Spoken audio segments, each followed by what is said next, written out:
El público en general tiene muchas preguntas con respecto a la Biblia y es sorprendente la cantidad de desconocimiento que existe sobre ella, seguramente porque se trata de una obra que simplemente damos por sentado o porque tendemos a creer lo que se nos dice sobre ella, lo que hace que muchas personas lleguen a tener una idea equivocada de este libro. Durante los siguientes minutos nos enfocaremos en algunos de los mitos que la rodean y sobre algunos datos básicos que quizá desconozcas, ya sea por falta de investigación o bien porque esa ignorancia favorece a cierto grupo o corporación.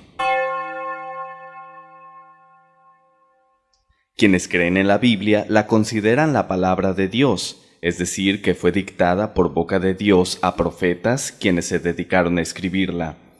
La mayoría de los creyentes aceptan esta definición, aunque en realidad es tan ambigua que provoca una idea errónea sobre tales textos. Por ejemplo, no toda la Biblia contiene revelaciones de Dios, sino que muchas partes de la Biblia son genealogías, inventarios o historias de personas que vivieron hace muchos años. Como dijimos anteriormente, Dios no escribió la Biblia, sino que fue escrita por personas de carne y hueso como nosotros, y esas personas también escribieron la historia de sus pueblos, de sus reyes, de sus guerras, etc. Aunque en muchas ocasiones podemos leer las palabras que Dios mismo dirigió a ellos, en otras podríamos vernos enfrascados en los planos de construcción de un edificio enorme, por mencionar un ejemplo. Sin embargo, los creyentes de la Biblia afirman que lo que se incluyó en ella es lo que Dios deseaba que conociéramos, aun cuando no siempre sean sus palabras directas. Algunos incluso rechazan cualquier otro texto que no haya sido incluido en ella, dándole carácter de abominación y descalificándolo automáticamente. Pero tales conductas quedan en duda cuando conocemos lo que realmente es la Biblia. Por desconocimiento o por decisión consciente, muchas personas consideran la Biblia como un cuaderno en blanco, en el que conforme los años fueron pasando y los profetas escribiendo en ella, se fue llenando hasta que el último de ellos se dio cuenta que las páginas se habían terminado y por consiguiente el libro había llegado a su fin y que lo que Dios tenía para dictar se había terminado. O también, como si la Biblia, tal como la conocemos actualmente, hubiera sido concebida como un solo libro desde el principio, nada más lejos de la realidad. Para comenzar, la Biblia cristiana está dividida en dos grandes partes o secciones, el Antiguo Testamento y el Nuevo Testamento. Especificamos Biblia cristiana porque también hay Biblia no cristiana. De hecho, lo que el mundo occidental conoce como Antiguo Testamento es la única colección de escritos que los judíos de la época de Jesucristo consideraban como escritura sagrada o palabra de Dios. De manera que los judíos también leen y creen en estos textos y actualmente siguen incluidos en sus textos sagrados con la salvedad de que ellos no aceptan el término Antiguo Testamento porque para ellos no existe ningún otro testamento.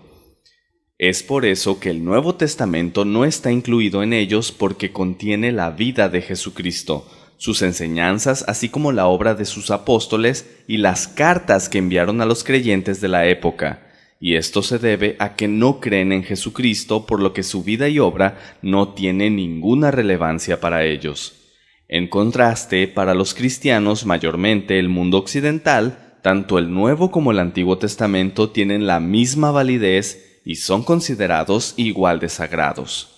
En resumen, el Antiguo Testamento fue escrito durante el transcurso de muchas generaciones y autores, y el idioma en que mayormente fue escrito es el hebreo, mientras que el Nuevo Testamento es la obra de un grupo mucho más reducido de escritores que vivieron todos en una misma generación y casi todo se escribió en griego. El Nuevo Testamento da fe del nacimiento de una nueva religión, el cristianismo. En suma, los escritos que contiene la Biblia cristiana tardaron unos 1000 años en terminarse, aunque el periodo de tiempo que narran es mucho mayor, remontándose a la creación del mundo. Como hemos visto hasta ahora, la Biblia no es obra de un solo escritor, sino de muchos, además de que se trata sobre todo de una compilación o una colección de diferentes escritos de épocas diferentes compendiadas en un solo tomo, y no fue Dios quien hizo tal compendio. La palabra Biblia proviene del griego y significa libros, lo cual nos recuerda su origen diverso. Se dice que los hebreos comenzaron utilizando el término y posteriormente fue adoptado por los cristianos. Era una época en que realmente eran libros como su nombre lo indica, es decir, aún no estaban encuadernados en uno solo. Debemos tener en cuenta que al usar el término libros nos estamos refiriendo a las obras que cada escritor creó. Por ejemplo, los libros de Moisés son 5, los conocidos como Pentateuco, es decir, los 5 primeros libros del Antiguo Testamento. Aunque cabe aclarar que la autoría de tales libros no es más que una presunción, ya que no hay forma de comprobar que realmente fue él quien los escribió. Sin embargo, esta es una situación particular y otros textos son más fácilmente identificables. Entonces, los cristianos primitivos comenzaron a agrupar los escritos en uno solo por cuestión práctica o por comodidad.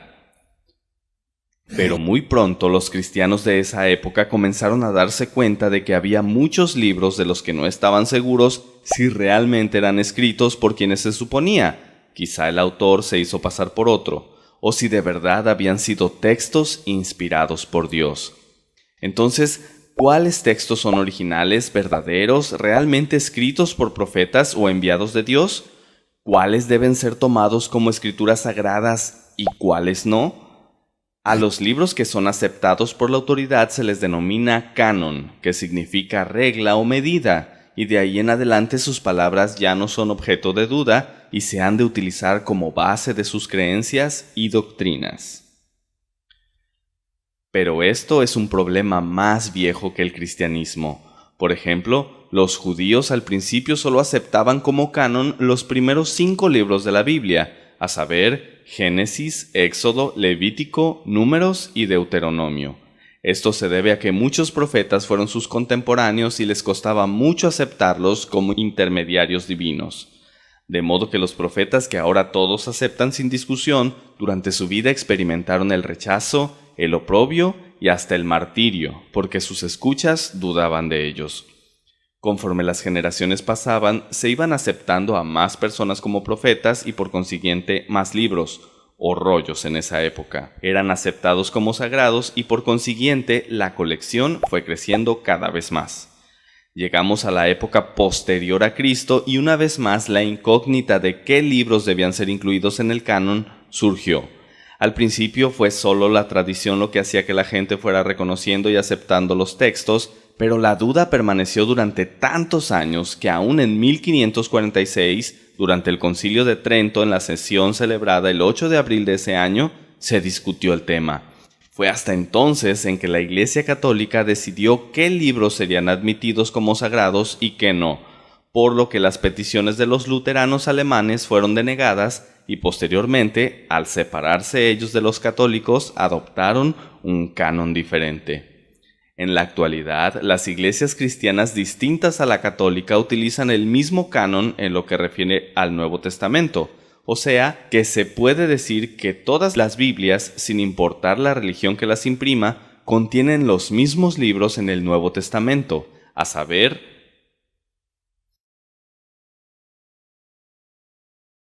en cambio, con el Antiguo Testamento surgen las discrepancias. Las iglesias que profesan la fe cristiana utilizan el siguiente canon para el Antiguo Testamento, mientras que la Iglesia Católica, como se mencionó antes, difirió de ellas, incluye los siguientes libros extra. Sin embargo, todas las religiones consideran la lectura de esos libros extra como provechosa, aunque no inspirada por Dios. Los libros que quedaron fuera del canon de la Biblia los conocemos como apócrifos. Aunque hoy en día el término apócrifo significa falso, no aplica para los libros en cuestión. En realidad, apócrifo significa oculto y se refiere a los libros que no entraron dentro de ningún canon. Como dijimos anteriormente, todas las religiones cristianas están de acuerdo en que la lectura de los libros apócrifos es provechosa. En últimas fechas, algunas corrientes se dedican a relanzar año con año, en fechas clave, documentales sobre ciertos libros que no concuerdan con la idea que el mundo cristiano tiene sobre Jesús o la iglesia cristiana primitiva. Al respecto, se debe considerar un concepto conocido como evangelios pseudoepígrafes. La palabra pseudo significa falso y epígrafe, afirmación. Algunos de los libros que no están incluidos dentro del canon de la Biblia son proclamados por los cristianos como pseudoepígrafes, por lo que significa que alguien firmó tales documentos haciéndose pasar por alguna autoridad de la iglesia primitiva, o bien alguien se lo atribuyó equivocadamente a alguno de ellos. Para los cristianos, eso explica por qué algunos de los libros que no están incluidos en la Biblia causan tanto furor año con año cuando se reaviva el tema en la televisión, pues al no tratarse de escritura inspirada, estos relatos contienen errores o pasajes que se contraponen a la doctrina establecida en los demás libros, y esto sirve de base para poner en tela de juicio todos los conceptos que el mundo tiene sobre el cristianismo año con año. El público tiende a suponer que por el solo hecho de tratarse de algo muy antiguo, la información que contiene tiene que ser forzosamente fidedigna. Pero así como en la actualidad existen visiones alternativas y fuera de la realidad a gran cantidad de temas, es lógico pensar que lo mismo pudo haber ocurrido hace cientos de años.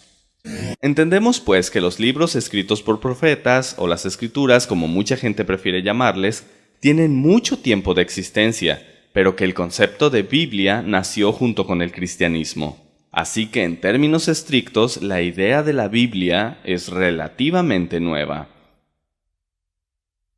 Lo más lógico sería pensar que los libros que la Biblia incluye están enlistados en orden cronológico, es decir, que el del inicio se inscribió primero y el del final fue el último en escribirse, una presunción justificada por el orden dado a los libros, pero equivocada. Génesis es el primer libro incluido en el Antiguo Testamento y aunque narra la creación del mundo, no fue el primero en escribirse. Génesis fue escrito entre los años 1445 a 1405 a.C. El primer libro en escribirse fue Job, en una fecha desconocida, pero a juzgar por el contexto se presume que fue escrito antes del llamamiento del profeta Abraham, lo cual lo pone en una fecha muy difícil de establecer. El último libro del Antiguo Testamento es Malaquías, pero el último en escribirse fue Nehemías.